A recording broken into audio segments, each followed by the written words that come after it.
Gloria al nombre del Señor. Sentimos la presencia de su bendito Espíritu en esta noche, en esta tarde. Amén. ¿Cuántos pueden decir: Señor, siento tu presencia? Sentimos tu gloria en este lugar, Señor. ¿Qué sería de nuestras vidas? ¿Qué significado o qué valor tendría este espacio si no estuviera la presencia del Señor? No tendría ningún sentido, pero su gloria está aquí. Amén. Gloria al Señor. Pueden tomar sus asientos. Hay gratitud en mi corazón hacia Dios, reconocimiento por su gran amor, su misericordia.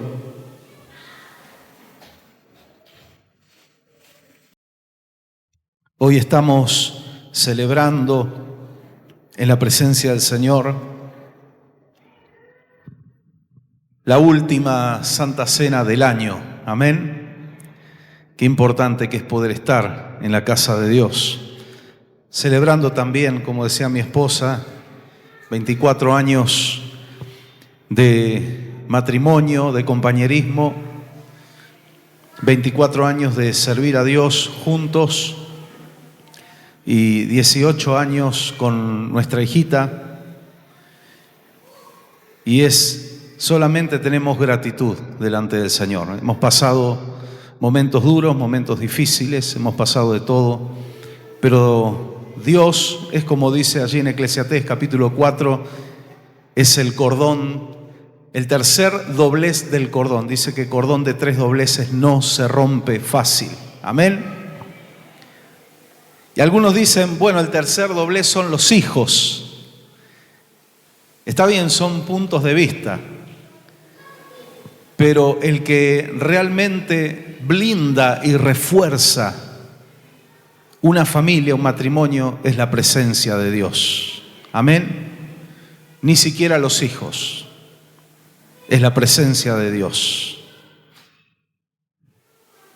Y es lo que sostiene todas las cosas. La palabra del Señor dice que Él sostiene el círculo de la tierra, Él sostiene el globo terráqueo, Él sostiene la vida. Y no solo la vida eterna, lo espiritual, sino el respirar todos los días. Es por su gracia, aunque mucha gente no lo reconozca y crea que es un acto normal y natural. Si no es por su gracia, ni siquiera podríamos abrir los ojos cada nuevo día, ¿verdad? ¿Cómo no adorarle al Señor? Le doy la bienvenida a los que están por primera vez. Si hay alguien aquí por primera vez, puede levantar su mano y los saludamos. A ver, muy bien, bienvenidos, bienvenidos. Dios les bendiga. Dios les bendiga. Gracias al Señor. Este lugar es casa de Dios, puerta del cielo. Amén. Y estamos recordando una noche y un día tan duros, tan tristes, tan difíciles para nuestro Señor Jesucristo, pero un día de gloria para nosotros. Y estamos hablando de lo que vamos a recordar y lo que estamos recordando ya en esta tarde, el sacrificio de Cristo. Hablábamos en estos días que la cruz es el altar. Ya no fue un altar de bronce en un tabernáculo o en un templo, sino que fue el Cordero de Dios que quita el pecado del mundo en la cruz. Ese fue el altar. Por eso decimos que es tan importante cuando nos postramos ante el Señor, ante su presencia, ante su altar. Él nos enseñaba ya en el antiguo pacto: nadie se presentará ante mí con las manos vacías. Venimos con sacrificio. El altar es un lugar de sacrificio. Amén. Y siempre aclaramos algo para los que por ahí no comprenden mucho, pero por supuesto que el sacrificio de salvación El sacrificio vicario lo hizo Cristo y nadie más. No hay ningún sacrificio que usted y yo podamos hacer que sume o reste a la salvación. La obra de Cristo es completa, pero cuando nos acercamos al altar tenemos que poner nuestra vida en sacrificio. Nadie puede ser mi discípulo, enseñó Jesús, si no muere a sí mismo. Nadie puede seguirme si no se niega a sí mismo, a su propio yo, a su propio ego. Y hubo una historia en Génesis capítulo 22 que tiene mucho que ver con lo que estamos recordando esta noche, con el sacrificio de Cristo. En este pasaje encontramos el relato de lo que fue una prueba de fe muy dura, quizá una de las más duras en el texto bíblico, una de las más duras de la historia. Los que leen la Biblia ya saben cuál es el pasaje, el sacrificio de Isaac. Y usted quizás diga, pero no hubo allí un sacrificio, al final no pasó nada. Al final Dios impidió ese sacrificio, pero en realidad sí hubo un sacrificio. Porque desde el momento que Dios le pide a Abraham ese sacrificio, él dispone su corazón a hacerlo y lleva a su hijo al monte Moriah, el monte donde años más adelante sería edificado el templo. El monte del templo fue ese lugar. En Hebreos capítulo 11 nos dice la palabra que el sacrificio fue hecho porque el corazón de Abraham estuvo dispuesto. Aunque Dios no permitió que físicamente se realice, pero Abraham lo hizo en su corazón. Y de hecho, él estaba dispuesto a hacerlo, y allí el Espíritu Santo revela en la carta a los hebreos qué es lo que pensaba, qué es lo que sentía Abraham. Dice que él creía y tenía fe de que él iba a sacrificar a su hijo Isaac y que el Señor se lo iba a resucitar. Miren la fe de Abraham. Por algo fue llamado el padre de la fe. El autor y consumador de la fe es Jesucristo. Pero el padre de la fe, por el ejemplo de su fe inquebrantable, fue llamado Abraham. También la Biblia atribuye que nosotros somos hijos de Abraham según la fe. Amén. Ninguno de nosotros quisiéramos estar jamás en los pantalones, aunque no había pantalones en esa época, en las sandalias de Abraham. Ninguno de nosotros. Abraham se equivocó en algunas cosas. Él pertenece a la etapa, a la era, a la dispensación de la promesa, la cuarta. La primera es la de la inocencia. Luego vino la de la conciencia, luego vino la era, la dispensación del gobierno humano, luego vino la dispensación de la promesa, de la cual Abraham es protagonista. Después vino la de la ley vino después de la promesa, 400 años después, 430 para ser más exacto, y después vino esta en la que estamos nosotros viviendo, que es la de la gracia, y que tiene una conexión, un puente directo con la promesa, porque algo que Dios le dijo a Abraham es: en Isaac, en tu descendencia, en tu simiente, serán benditas todas las naciones de la tierra. De la descendencia de Isaac, Isaac fue el padre de Jacob, quien después Dios le cambia el nombre a Israel, quien fue padre de las 12 tribus, y una de las 12 tribus fue la tribu de Judá, y de la tribu de Judá vino el rey David, y Dios hizo un pacto tan poderoso y tan firme que hasta hoy sigue firme con David, su siervo, le dijo que nunca iba a faltar un varón de su familia que se sentara en el trono. Y Dios lo cumplió. Y hubo una promesa mesiánica. Y de los lomos de la familia, de la descendencia de David, viene Jesucristo, el Rey de Reyes y Señor de Señores. Cuando usted lee el libro de los Reyes, hay dos libros, primero y segundo, habla de los reyes de Israel y de los reyes de Judá, de los dos reinos, el reino del norte y el del sur. Pero cuando usted va a las crónicas, en los libros de crónicas, pareciera que fuera lo mismo, una repetición, pero no es lo mismo. Las crónicas de los reyes se dedica exclusivamente a los reyes de Judá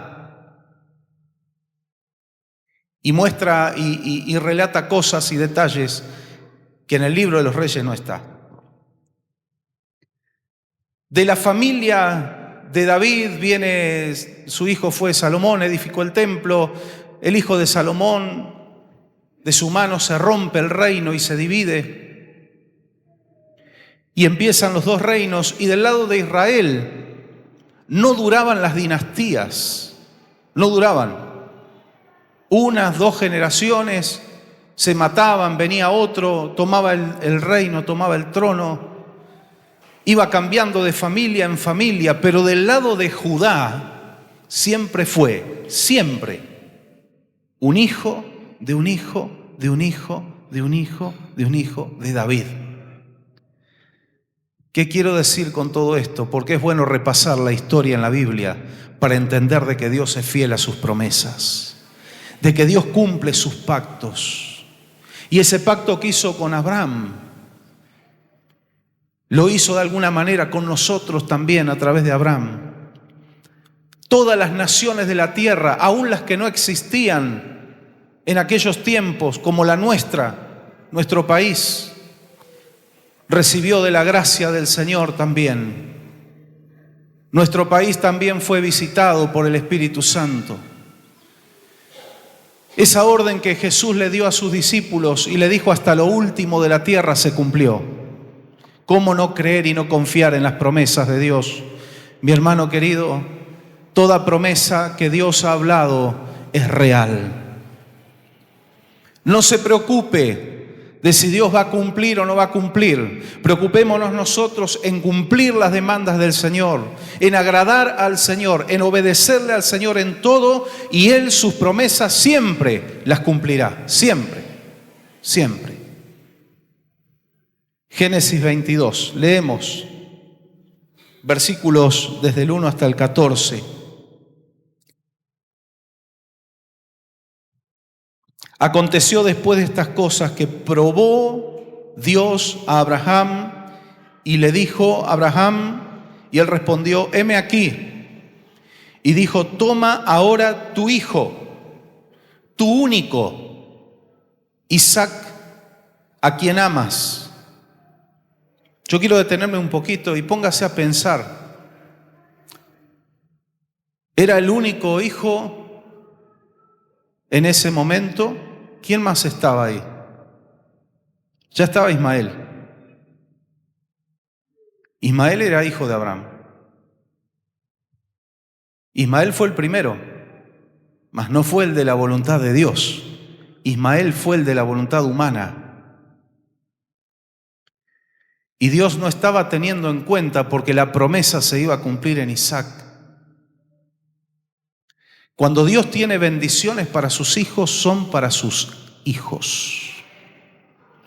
No es para nadie más.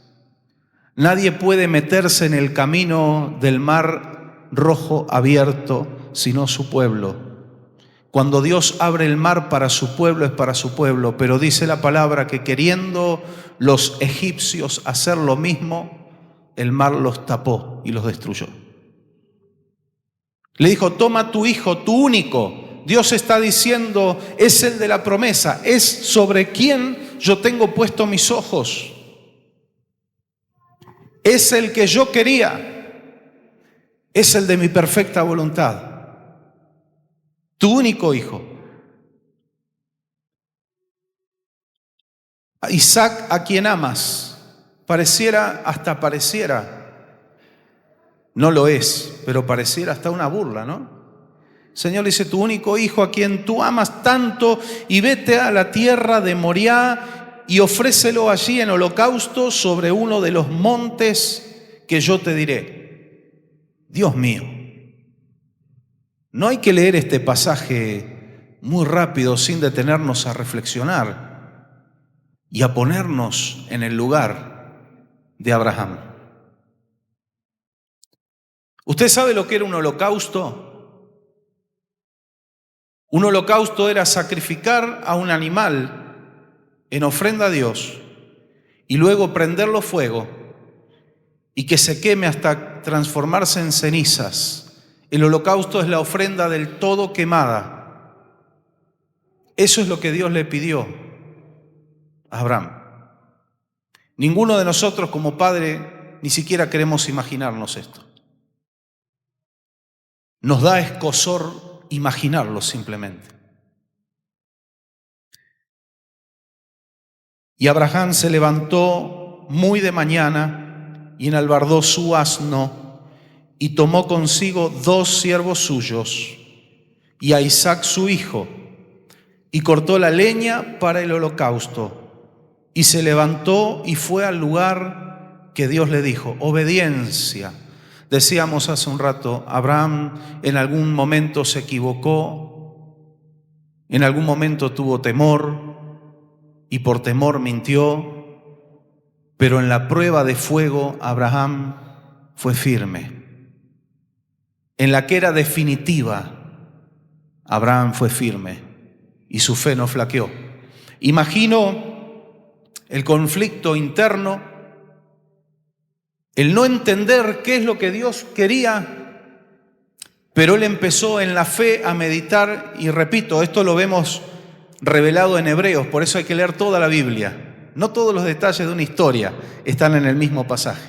A veces encontramos detalles en otros pasajes. Él se fortaleció en la fe y dijo, no puede ser que Dios quiera a mi hijo muerto, porque Él me dio promesas sobre este hijo y Dios es fiel a sus promesas, de manera que imagino que yo voy a hacer el sacrificio y Él me lo va a resucitar. Pero aún yo quiero que usted piense esto, papá, mamá, si Dios nos pidiera algo así y nos dice, haz esto que te estoy pidiendo, mátalo, quémalo por completo a tu hijo, pero no te preocupes, yo te lo voy a resucitar, no estaríamos dispuestos a hacerlo. El solo hecho de hacerlo.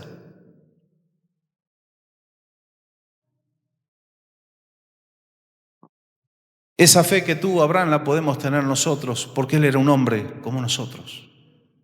También con debilidades, también con temores. Pero lo que es, hoy cantábamos recién, hoy te rindo mi ser, era un hombre rendido a Dios, y el rendirnos a Dios se ve en esos hechos, en esas actitudes. En una canción lo expresamos con la boca, pero en las actitudes y sobre todo cuando salimos de este lugar es donde se ve si realmente le rendimos nuestro ser. Abraham lo hizo. Él no pudo decirle nada a su esposa. Quiero que usted imagine esa situación, él contándole a su esposa, Sara, ¿a dónde van? Voy a matar a Isaac y luego venimos. Tamaño problema se hubiera sumado al que ya tenía. Él, callado la boca, dijo, vamos a adorar. Tomó a 2 siervos suyos, tampoco le dijo a ellos. No les podía decir. Yo te quiero decir algo de parte del Señor, no puedes revelarle a cualquiera lo que Dios te ha hablado, o los propósitos de Dios para tu vida, o los planes que tienes en el Señor, no se lo puedes contar a cualquiera. Hay veces que tienes que procesar cosas en tu interior, tú y el Señor y nadie más. Nadie más iba a comprender esto. Era una cuestión de Abraham con Dios. Ni siquiera su hijo Isaac lo sabía. Él no sabía nada.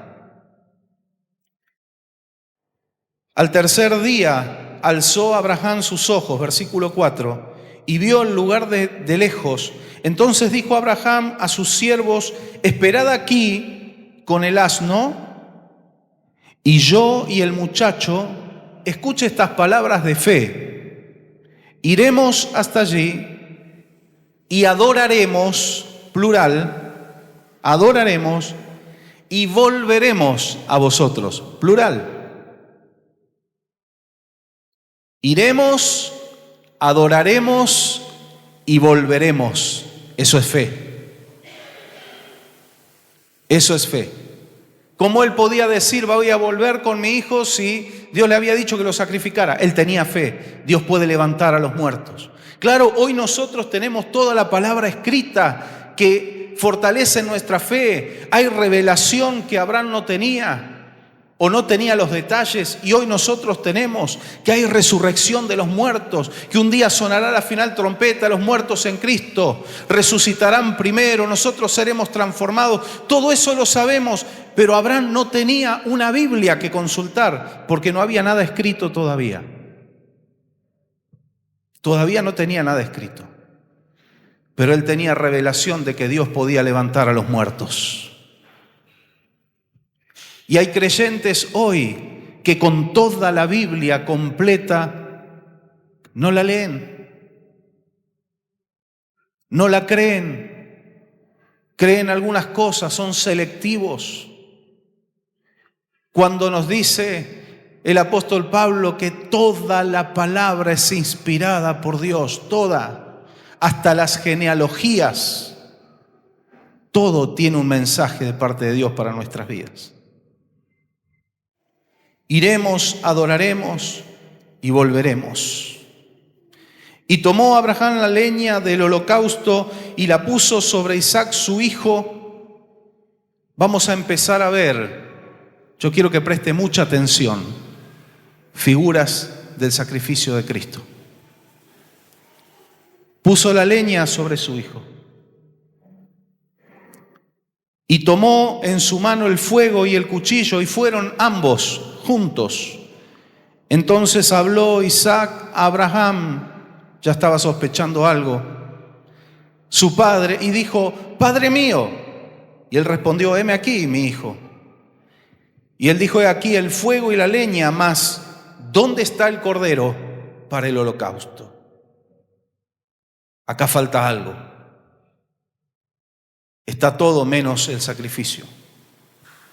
Y respondió Abraham: Dios se proveerá de cordero para el holocausto, hijo mío. E iban juntos. Y cuando llegaron al lugar que Dios le había dicho, edificó allí Abraham un altar y compuso la leña y ató a Isaac su hijo y lo puso en el altar sobre la leña. Y extendió Abraham su mano y tomó el cuchillo para degollar a su hijo. En esos momentos, quizá segundos o fracciones de segundo, la batalla interna, el dolor en el corazón de Abraham, pero la fe inquebrantable, la fidelidad y la lealtad a su Dios, algo que tanto nos cuesta a los seres humanos, poner a Dios primero. Lo decimos muchas veces, pero poner a Dios primero por sobre nuestra familia, poner a Dios primero por sobre nuestros hijos, poner a Dios primero por sobre nuestros nietos, cuando hay que hacerlo. Y eso que Dios a nadie le está diciendo vaya y mate a su hijo, a su nieto. No. Que quede bien claro que Dios nunca pidió sacrificios humanos. Jamás. Jamás. En este había un propósito. Y no era idea del Señor que Abraham lo matara. Pero Abraham no lo sabía. Ese es el gran detalle. Nosotros lo sabemos porque ya tenemos la historia. Abraham no lo sabía. Él creyó que lo iba a llegar a hacer al sacrificio. Dice que extendió su mano, tomó el cuchillo para degollar a su hijo. Entonces el ángel de Jehová. Hay cosas... Hay joyas acá en este pasaje. El ángel de Jehová le dio voces desde el cielo y dijo: Abraham, Abraham. Y él respondió: heme aquí. Y dijo: no extiendas tu mano sobre el muchacho, ni le hagas nada, porque ya conozco que temes a Dios, por cuanto no me rehusaste tu hijo, tu único. Y cualquiera, leyendo muy rápido, podría decir: bueno, Dios envió un ángel a darle el mensaje a Abraham. Cuando el Antiguo Testamento dice el ángel de Jehová, Jesucristo se está revelando. Es Jesucristo el que dice: Abraham, yo quiero que usted empiece a meditar esto. Abraham, no toques a Isaac.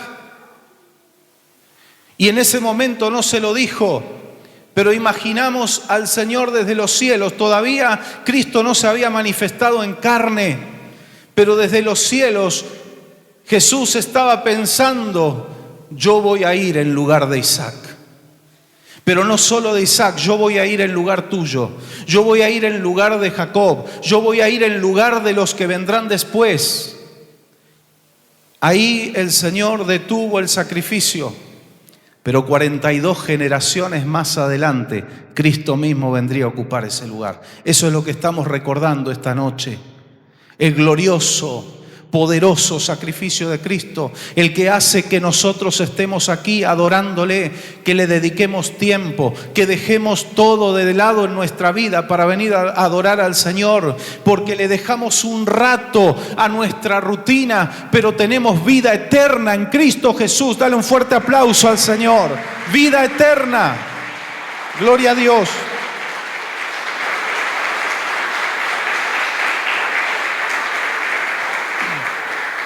¿Cómo no dedicar nuestro tiempo a adorarle si Él nos ha dado vida eterna por ese sacrificio? Eso era una figura. Yo quiero que usted empiece a usar su imaginación. Cargó la leña, la madera, sobre la cual Isaac iba a ser sacrificado. 42 generaciones más adelante, Jesucristo cargó el madero en sus espaldas, la cruz sobre la cual Él iba a ser sacrificado. Pero la diferencia tan grande, por eso damos gloria a Jesús, es que cuando Él estuvo en la cruz y cuando empezaron a poner los clavos en sus manos y en sus pies, nadie desde los cielos dijo nada. No hubo voces desde lo alto. Nadie dijo a los soldados romanos: deténganse. Nadie dijo nada. No hubo opción. No hubo sustituto. Era Él el que tenía que morir. De hecho, fue tan grande el silencio. No vamos a poder hacerlo, pero intentamos ponernos en la mente del Maestro en ese momento, estando en la cruz. No en un púlpito, no en una mesa, en la cruz. Por primera vez, Jesucristo, Dios hecho hombre, la única persona de la Trinidad que estuvo en un cuerpo humano, por primera vez sentía distancia con el trono del Padre.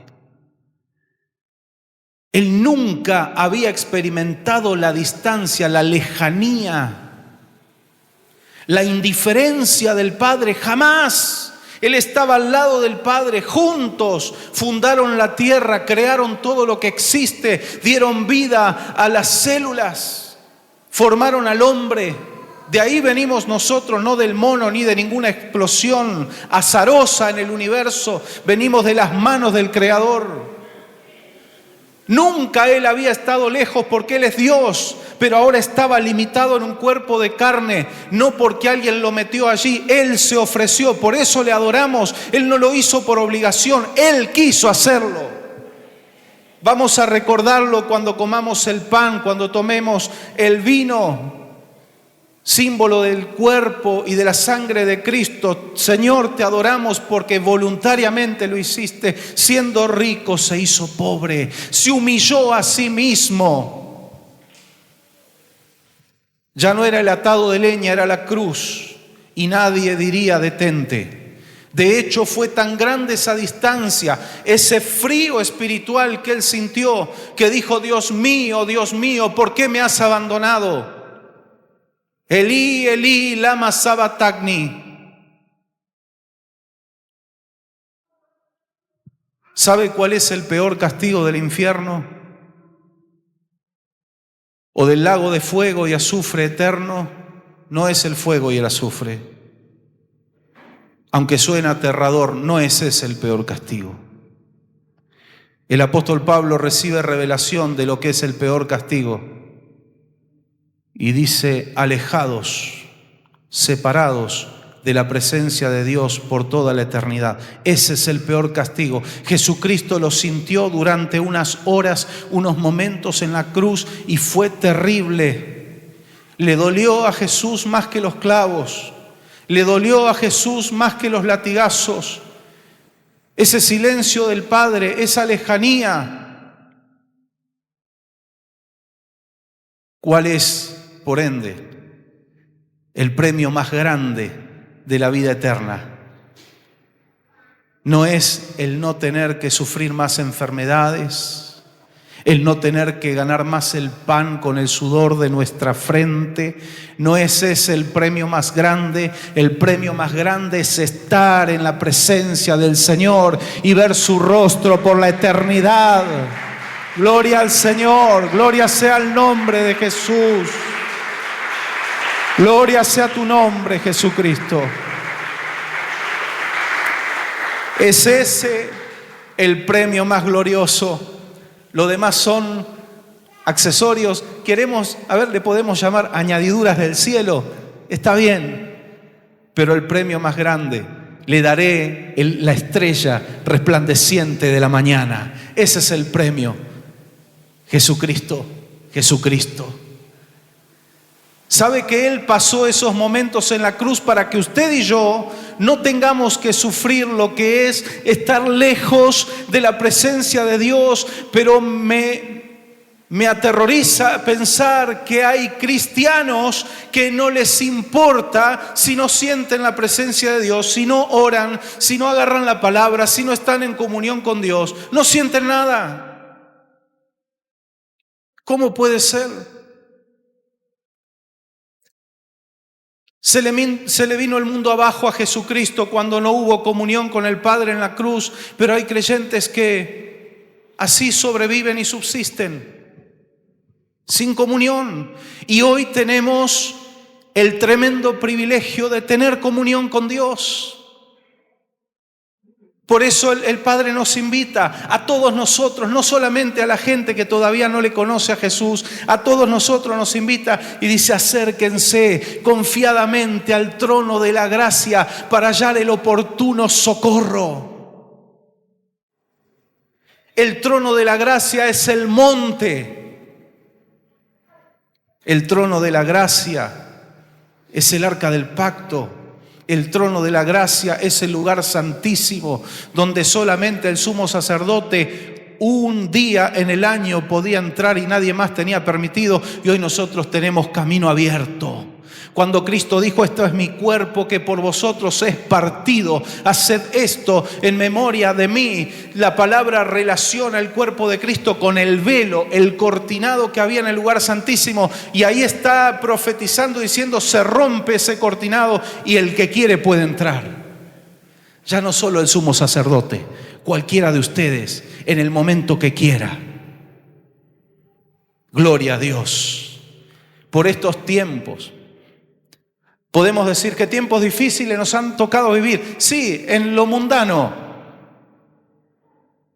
el ambiente y el estado del mundo, pero nos han tocado vivir tiempos gloriosos en los tiempos de Dios. El tiempo de la gracia es un tiempo glorioso.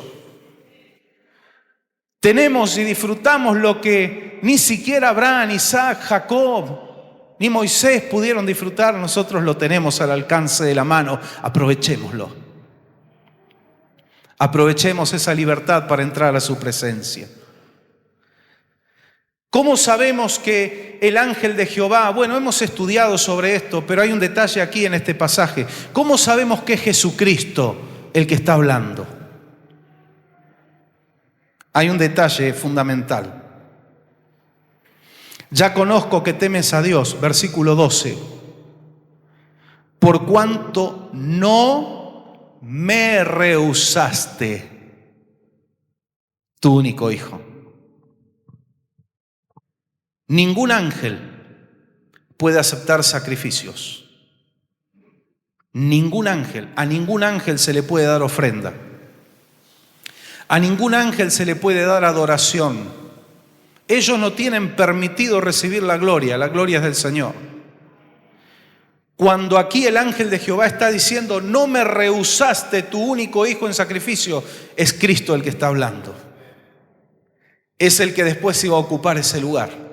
Vamos a seguir viendo figuras de la cruz de Cristo, del sacrificio de Cristo aquí revelado. Qué gloriosa que es la palabra. Entonces alzó Abraham sus ojos y miró, y he aquí a sus espaldas un carnero trabado en un zarzal por sus cuernos, estaba enredado. Y fue Abraham y tomó el carnero y lo ofreció en holocausto en lugar de su hijo. Y ahora quiero que use la imaginación. Cuando se da vuelta, Abraham siente un ruido, un bullicio allí en el monte, y él encuentra ese carnero rasgándose la frente con las espinas de ese zarzal, queriendo liberarse de esa traba. Lo que ve Abraham, yo quiero que usted use sus ojos de la fe, es ver un animal con su cabeza lastimada por las espinas. Ahí encontramos otra visión profética del Calvario, otra visión profética del sacrificio de Cristo. Le tejieron una corona de espinas y se la pusieron en su frente. Había una revelación gloriosa en la palabra de Dios. Y llamó a Abraham el nombre de aquel lugar, Jehová proveerá. En hebreo, Jehová Jireh. Jehová proveerá. Por tanto, se dice hoy, en el monte de Jehová será provisto. Gloria a Dios. Esa palabra, el otro día la mencionábamos, recordábamos esta palabra. Él podría haber dicho, en el monte de Jehová fue provisto. ¿Verdad? Estaba viviendo ese momento. Dios no permitió que mate a mi hijo Isaac, Él proveyó el animalito para el holocausto, en el monte de Jehová fue provisto, pero salió una profecía, Dios proveerá, siempre proveerá, en el monte de Jehová será provisto siempre, no solamente ahora. Por eso lo que estamos recordando no es el pasado, es lo actual. Es lo actual, porque no es que Cristo va a morir una y otra vez, no, lo hizo una vez y para siempre, pero sigue actual su poder, sigue actual el poder de la cruz, el poder de la resurrección, es actual, es hoy, es siempre. Gloria al nombre de Jesús. Él estaba declarando a futuro la provisión para la humanidad, sería Jesucristo. Pero nos habla a nosotros, hijos e hijas de Dios, y a todo el que se quiera acercar a Él, no a una religión. No invito a nadie a una religión, ni a cambiar de religión. Invitamos a la gente a conocer a un Cristo vivo, a un Cristo que murió en la cruz, pero al tercer día, ahí están los 3 días también, cuando Abraham emprende el camino al monte Moriah, dice que fueron 3 días de camino. Jesucristo, desde que entrega su espíritu al Padre y muere su cuerpo, allí en la cruz del Calvario, empiezan 3 días de camino donde su alma desciende a las profundidades del infierno, vence a la muerte, arrebata las llaves de la muerte, rescata a los salvos y los lleva para arriba, las almas de los salvos. Le hizo una revolución, le hizo un desastre a Satanás. Por eso le damos gloria. Gloria a Jesús, gloria a Jesús. Hay poder, hay poder en el nombre de Cristo, hay poder en la sangre de Jesucristo. Por eso en Apocalipsis dice que nosotros, los santos, le vencemos a Satanás por la sangre del Cordero. Porque lo que nos tenía atrapados y le daba legalidad a Satanás para que nos tenga en sus garras, ¿sabe qué era? El pecado. Lo que le daba legalidad a la muerte era el pecado. Pero como Cristo vino a vencer el pecado, le arrebató ese papel, le arrebató ese título de propiedad a Satanás y nos hizo libres. Nos hizo libres. Por eso la sangre de Cristo tiene poder, porque la sangre de Cristo sigue limpiando y perdonando pecados. Si alguien aquí en esta noche o los que están mirando por las redes sociales necesita el perdón de Dios, pídaselo, sin duda, sin duda. Él sigue perdonando. No es que fue provisto en el monte Calvario, sigue habiendo provisión en el monte de Jehová. Sigue habiendo provisión en la presencia de Dios. El ser humano se mata por conseguir lo que quiere. A veces pisa la cabeza de otros seres humanos para conseguir lo que quieren. Se vuelven locos por el dinero. Aman al dinero. Raíz de todos los males es el amor al dinero. No el dinero. El amor al dinero. Y dice que por eso son traspasados de muchos males. Muchos logran de formas turbias hacer grandes capitales, pero cuando se van de este mundo no se llevan una moneda y de paso se llevan una condenación eterna si no se arrepienten. Pero lamentablemente hay cristianos que también van detrás de las añadiduras en vez de ir detrás de la presencia del Señor. ¿Por qué? Todo lo que el hombre busca, aún lo que no se puede comprar, la paz no se puede comprar. La reconciliación en un matrimonio no se paga con dinero. La reconciliación con los hijos no se paga con dinero. La paz interior no se paga con dinero. ¿Sabe dónde está todo eso? En el monte. Sigue siendo provisto. En el monte de Jehová será provisto. Lo que estás necesitando, no lo clames a los cuatro vientos. Arrodíllate en tu cama, en tu pieza, en el baño, donde quieras y habla con el Padre. Enciérrate en tu cámara más secreta y pídele al Padre, y lo que le pides al Señor en secreto, Él te recompensará en público. En el monte será provisto. Muchos corren detrás de los políticos. No, Señor, en el monte de Jehová será provisto. En el monte de Jehová será provisto.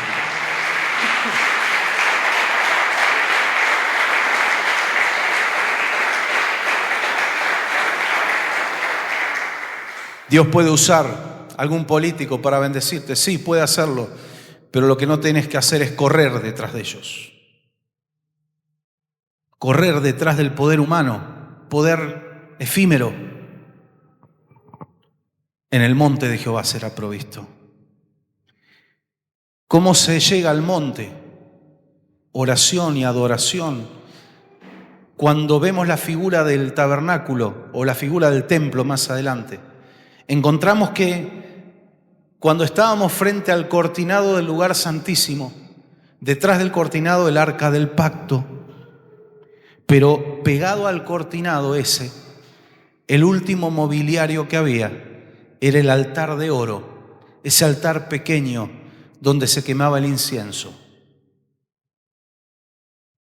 Y el sumo sacerdote, cuando entraba en el día del Yom Kippur, atravesaba el velo, el cortinado, tenía que entrar con el incensario y darle ese perfume al Señor, y de paso cumplía una función. El humo lo cubría a él de la gloria que se manifestaba en ese lugar, que era tan fuerte, no se podía mirar. Se dio cuenta que en el lugar santo había candelabro, pero en el lugar santísimo no había ninguna luminaria, ninguna luz. Era la gloria de Dios la que se manifestaba. Cuando vamos a la palabra del Señor encontramos que el incienso es símbolo de las oraciones de los santos. Allí en Apocalipsis, la oración y la adoración era lo que se tomaba, era con lo que te encontrabas para luego entrar a donde estaba el arca del pacto. Hoy sigue siendo así. La oración y la adoración a nuestro Dios son la entrada al monte de Jehová, donde está mi provisión, donde está tu provisión. La provisión de sanidad, de salud, la provisión económica también, la provisión de salvación, de vida eterna, la provisión de paz están en la presencia del Señor. En la presencia, ahí está todo lo que necesitamos. ¿Sabe lo que se guardaba en el arca del pacto? Que era como si fuera un baúl. Allí se guardaban las tablas de la ley. Una vasija con una muestra del maná, el pan del cielo, y la vara de Aarón que reverdeció. Ahí en la presencia del Señor estaba la guía, la dirección del Señor, la ley, la autoridad. En la presencia del Señor está el llamado, la elección. ¿Cómo vas a saber a qué Dios te llamó si no vas a orar? Si no te vas a presentar delante de Él. No voy a hablar en esta noche porque no hay tiempo, pero muchos conocen la historia de la vara de Aarón, la vara de almendro, la vara del llamado, de la elección de Dios. Todo eso lo encontramos en la presencia de Dios. El maná estaba dentro del arca, la provisión espiritual, el pan del cielo, pero también el pan que necesitas en la tierra está en la presencia del Señor. La fuente de trabajo está en la presencia del Señor. Claro que después de orar hay que salir a buscar. Ya hablamos de esto. Pero en vano trabajan los edificadores y Dios no edifica la casa. Tenemos que hacer lo que tenemos que hacer, pero si Dios no obra, nuestro esfuerzo cae en sacos rotos. En el monte de Jehová sigue siendo provisto. Hoy estamos en el monte del Señor. Yo te invito a ponerte de pie un momento antes de participar de estos hermosos símbolos. Y vamos a adorarle, a hablar con Él. Y si hay algún pesar en tu corazón, alguna necesidad, en oración, díselo al Señor. Cuando venimos a su casa, estamos delante de su presencia. Entramos en el monte santo a través de nuestra adoración y nuestra alabanza. Hay provisión, Señor. Hay provisión. Adore al Señor. Te alaba mi alma, Señor, en esta noche. Gracias, Espíritu Santo, por tu palabra, por hablarnos, por abrir nuestras mentes, nuestros corazones, por expresarnos tu amor. No hay una demostración más grande de amor en toda la historia de la humanidad que lo que tú hiciste en la cruz del Calvario, Jesús. No hay una demostración más grande. Como mucho tú enseñaste que como mucho alguien puede dar su vida por sus amigos, pero tú diste tu vida por tus enemigos.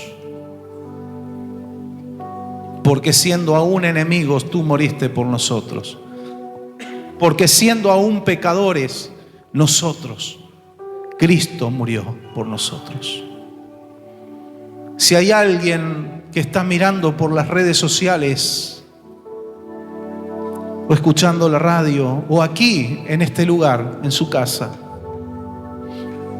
y no tiene esta experiencia de caminar tomado de la mano de Jesús, si nunca entregó su vida a Jesús, hoy puede hacerlo con sus palabras, simplemente haciendo una oración, simplemente hablando con el Señor.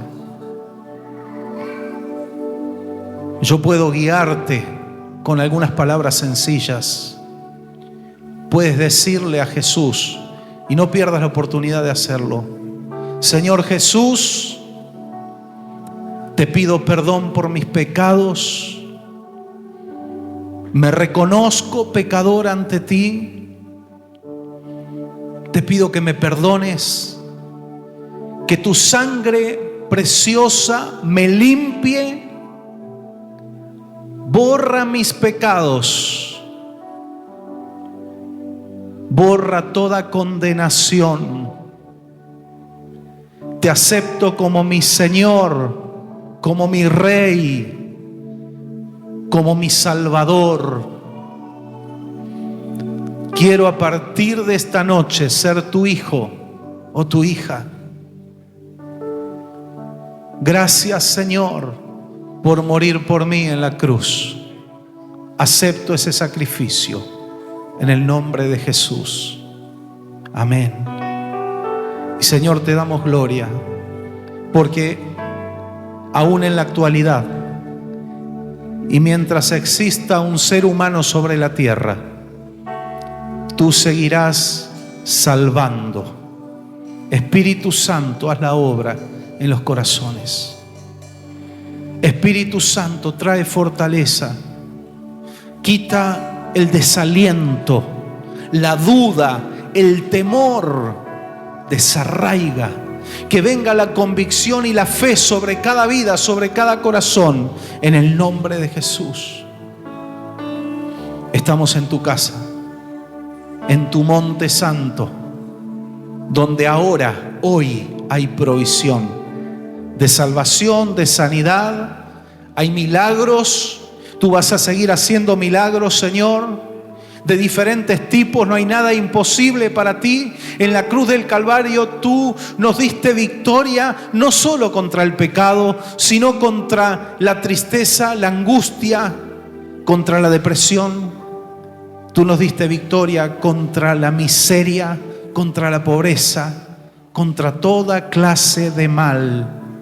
Nos diste libertad, Señor. Y queremos caminar en esa libertad. Que se abran, Señor, las ventanas de los cielos. Que se abran las puertas de trabajo. Que se abran las oportunidades. Que venga la paz en esos hogares que la necesitan.